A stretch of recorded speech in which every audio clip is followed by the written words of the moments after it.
Back, I want to show you more of this new ad from the Biden campaign highlighting the impact abortion policies have had on American women. This is the outfit that she was gonna maybe wear home from the hospital. All of these. This is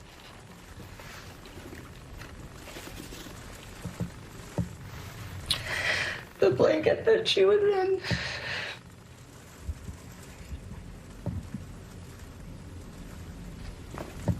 And these are her little footprints.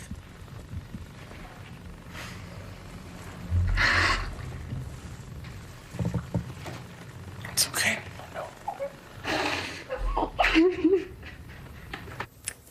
The woman in that ad is Amanda Zerwoski, who is joining us now.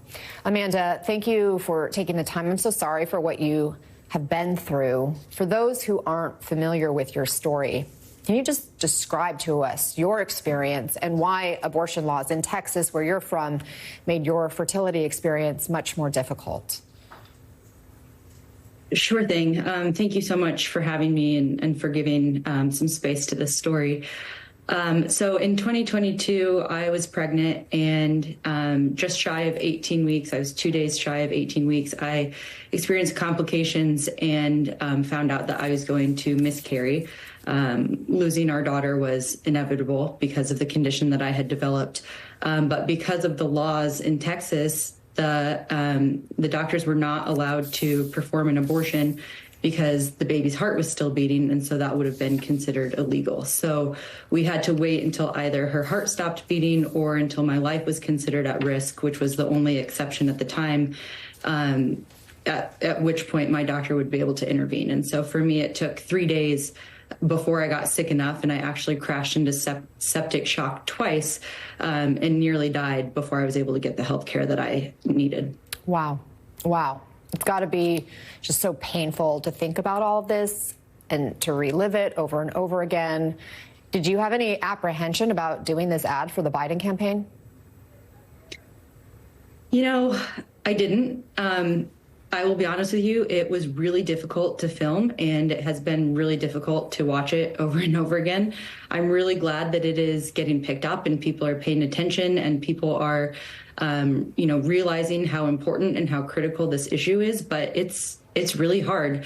But I didn't question whether or not we should do it. I didn't have any reservations because this issue is critical. And this is the most important thing on my plate right now, is making sure that President Biden and Vice President Harris get reelected in November.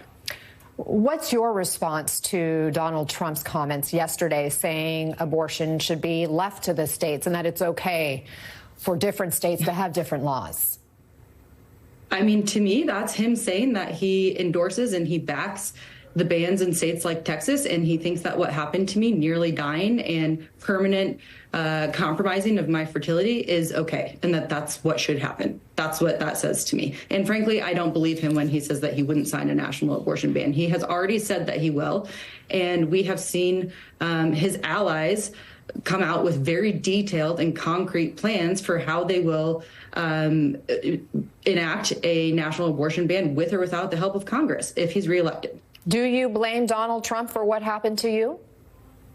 Absolutely.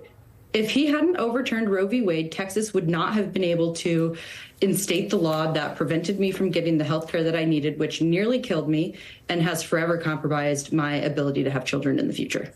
There are those on the other side of the aisle and on the other side of this issue who believe that Trump actually isn't going far enough to protect the unborn, especially with his latest statement. They want to see a federal abortion ban.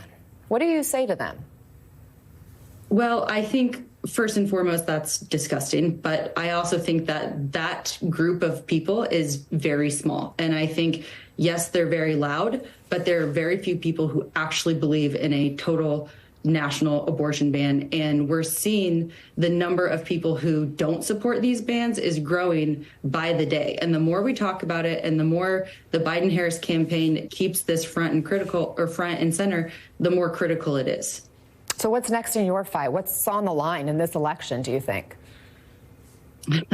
Well, I think there's a lot on the line. I don't think the stakes could be higher. I think democracy is on the line. I think the health and lives of women and pregnant people in this country are on the line. And so I will fight tooth and nail alongside President Biden and Vice President Harris from now until November to ensure that they get reelected, because it is critical. The stakes could not be higher. I'm actually heading to North Carolina later today to help campaign.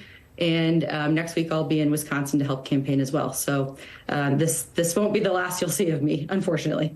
Well, Amanda Zurawski, thank you for sharing your story and bravely speaking out about your very difficult, painful experience. I appreciate your time. We wish you and your family the very best. Thank you. Thanks so much for having me. Back with us.